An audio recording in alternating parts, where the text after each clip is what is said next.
Hey everyone, welcome back to the channel. Today we're going to be going over something really exciting. The brand new MacBook Pro 2023 M3 Max. So I got it here in front of me, and today we're just going to do a unboxing and first impressions. So as you can see, we have the normal Apple box with the typical ripping, something we're very familiar with, lifting the box, and boom, there she is. Ooh, in the box we have a nice black charging cable, MagSafe charging cable, and the white wall wart, but I'm not going to take that out today. Let's get this garbage away from me, and let's go ahead and open this bad boy up. Now, looking at it right now, this just looks like gray to me. I'm not gonna lie. Without looking and having the other MacBook out, I see this and I just see a dark gray MacBook. Still looks great, you know, we have our little Apple logo. So here's that cable. See, this also looks like gray now that I have it like out compared to the black of my mat here.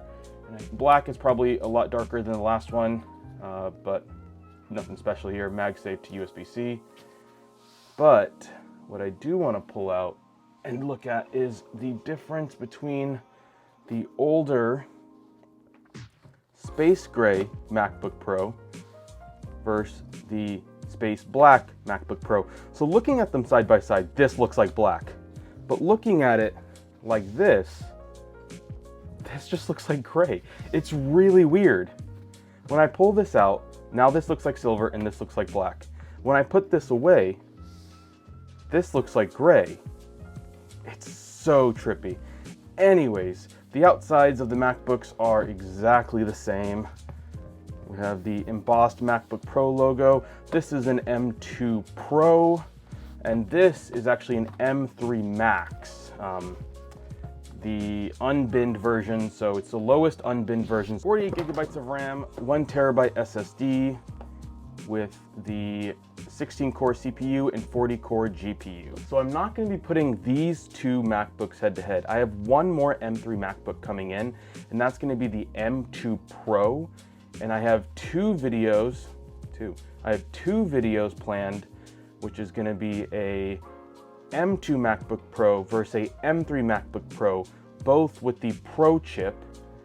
And then I have a separate video planned, which is going to be the M3 MacBook Pro with an M3 Pro versus the M3 Max. So if you wanted to see the differences between those two chips, I have that coming soon.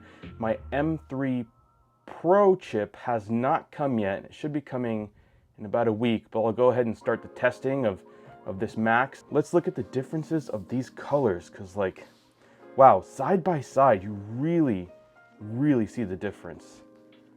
Like, I'm not sure if you guys are going to be able to see it, but this is the typical space gray, and this is the new space black.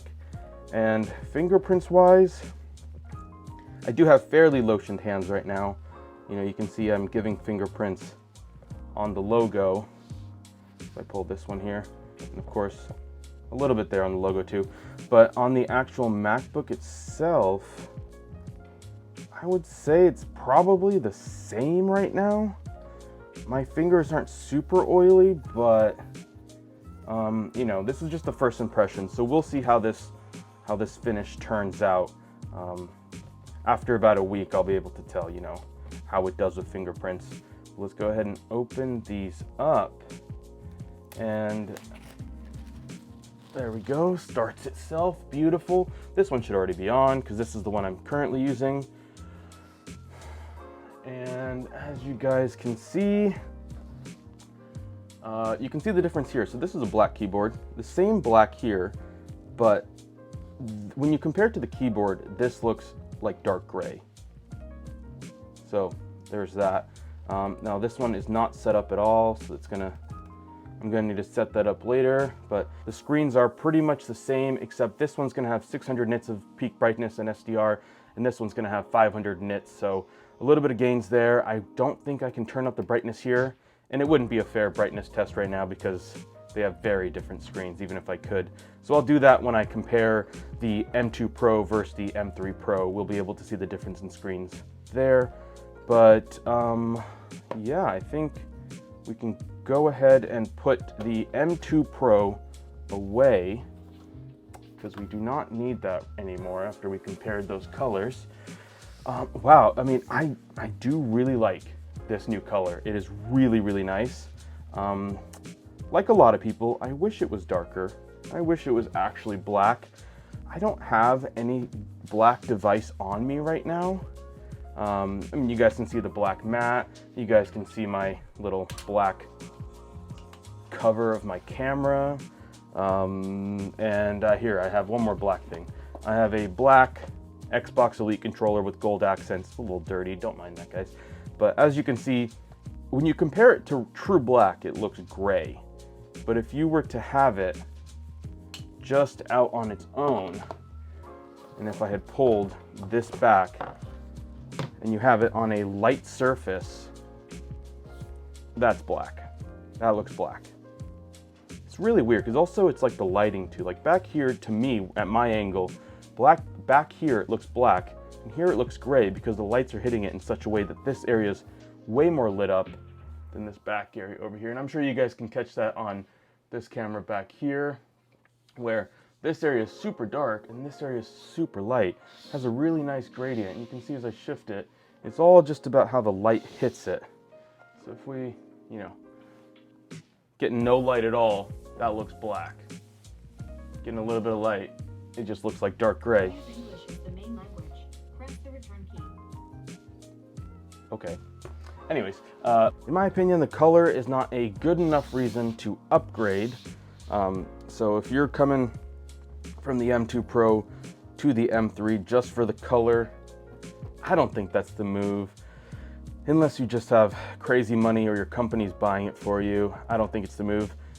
It's a beautiful color, but at the end of the day, it's the same MacBook with the same ports, MagSafe, 2 USB-Cs, high impedance headphone jack, 2.1 HDMI, same thing on the M2s, USB-C and a card reader. And yeah, honestly, I mean, it's the exact same.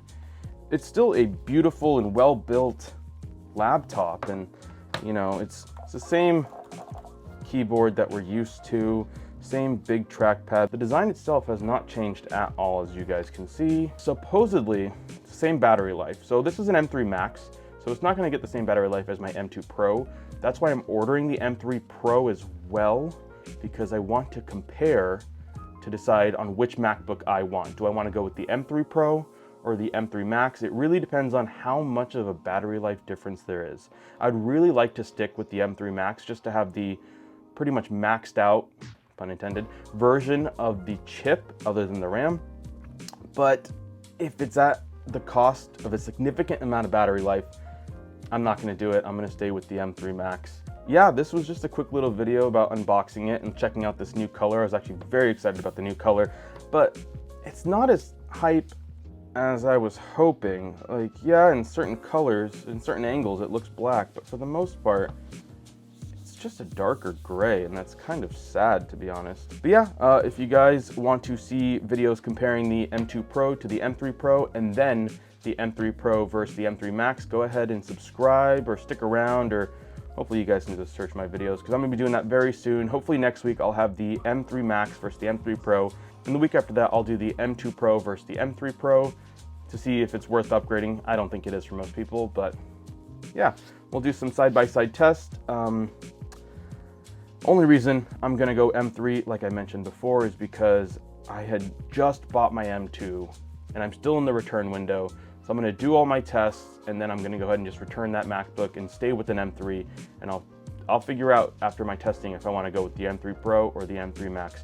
I plan on doing some gaming benchmarks, which I know Macs aren't really good for gaming, but there's some games out there. Baldur's Gate is what I'm playing right now, and I would love to compare it, the M2 Pro, the M3 Pro, and the M3 Max to see the difference in performance there, as well as the difference in battery life hit as well if you're playing on the go.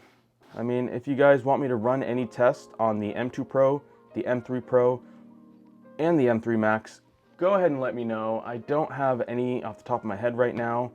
that I'm gonna run, probably the basic Cinebench as well as maybe some Final Cut renders, but that's really it. I don't do too much, so the most important thing to me, as long as it's fast enough for my daily stuff, as well as has really good battery life. So yeah, I will see you guys next time.